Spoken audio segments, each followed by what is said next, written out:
В Верхнеколымском районе к 11 годам лишения свободы осужден мужчина, обвиняемый в жестоком убийстве своей гражданской супруги. Об этом сообщает прокуратура региона. 18 мая этого года в поселке Черский Нижнеколымского района пьяный обвиняемый из ревности ударил свою гражданскую супругу в лицо обухом топора.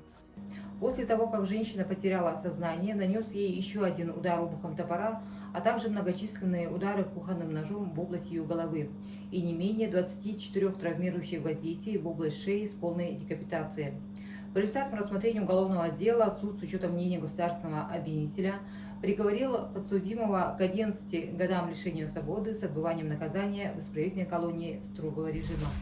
Сотрудник морга осужден за убийство в Вилюйске. Прокуратура Якутии сообщает, что подсудимый и потерпевшая познакомились в морге, где он работал санитаром, а потерпевшая оказывала помощь родственникам погибших. В ходе распития спиртного между ними возникла ссора из-за оскорбительных и унизительных фраз, высказанных потерпевшей в отношении подсудимого. В результате конфликта он нанес женщине не менее 3 ударов в голову. На этом мужчина не остановился. Он взял в руки 4 кухонных ножа и нанес ими 4 удара в область груди потерпевшей. После этого он ударил ее подставкой для ножей. От полученных ран женщина скончалась на месте происшествия. Суд приговорил мужчину к 9,5 годам в колонии особого режима. Следователи завершили расследование уголовного дела о дезорганизации деятельности исправительного учреждения. По сообщению Следственного комитета в суд направлено дело в отношении 36-летнего мужчины, отбывающего наказание в колонии номер 1. Вечером 28 сентября этого года осужденный за незаконные манипуляции с наркотиками был доставлен из штрафного изолятора в помещение отряда строгих условий отбывания наказания. Там, во время проведения личного обыска, он пренебрег законными требованиями младшего инспектора группы надзора отдела безопасности и ударил его по голове, после чего схватил его за форменное обмундирование. Как установили следователи, своими действиями осужденный нарушил установленный порядок исполнения и отбывания наказания и нормальную деятельность исправительного учреждения. В ходе предварительного следствия обвиняемый вину в совершенном преступлении признал, но от дачи показаний отказался. Несмотря на это, следователям по уголовному делу проведен полный комплекс следственных и процессуальных действий, которые легли в основу обвинительного заключения. Материалы уголовного дела в ближайшее время будут направлены в суд для рассмотрения по существу. За совершение указанного преступления обвиняемому грозит до 5 лет лишения свободы. 2 несовершеннолетних из Верхоянского района за одну ночь угнали 2 машины. По информации Следственного комитета, расследование уголовного дела завершено.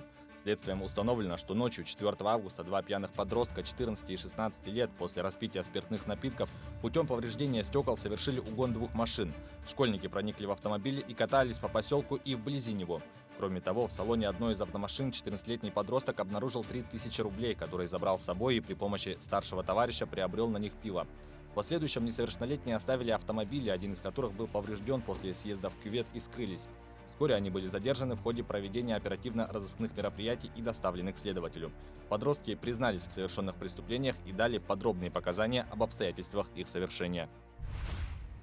Мужчина обвиняется в оскорблении сотрудника полиции, об этом сообщает прокуратура Якутии.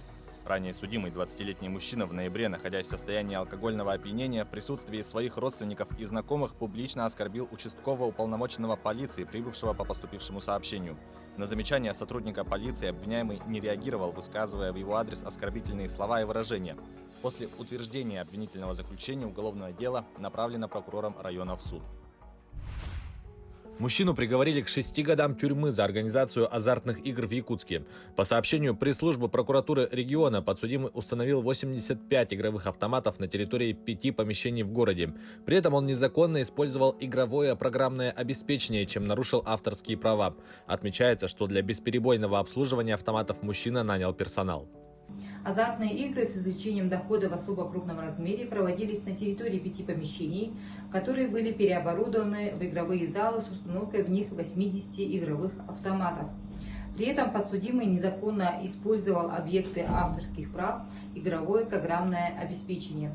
По результатам рассмотрения уголовного дела суд с учетом мнения государственного обвинителя приговорил мужчину к 6 годам лишения свободы со штрафом в размере 400 тысяч рублей с отбыванием наказания в исправительной колонии общего режима.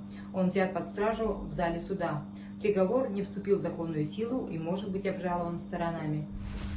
У якутянина изъяли шлихтовое золото на 7 миллионов рублей. По сообщению управления ФСБ, житель поселка Нижнего Курана Халданского района незаконно хранил драгоценный металл с целью дальнейшей продажи. При обследовании его машины обнаружено и изъято природное рассыпное шлихтовое золото общим весом свыше 3 килограммов. Стоимость изъятого драгметалла составила более 7 миллионов рублей. В его отношении возбуждено уголовное дело. В судебном заседании подсудимый согласился с предъявленным обвинением. Алданский районный суд признал обвиняемого виновным в незаконном хранении золота и приговорил к 2 годам лишения свободы условно.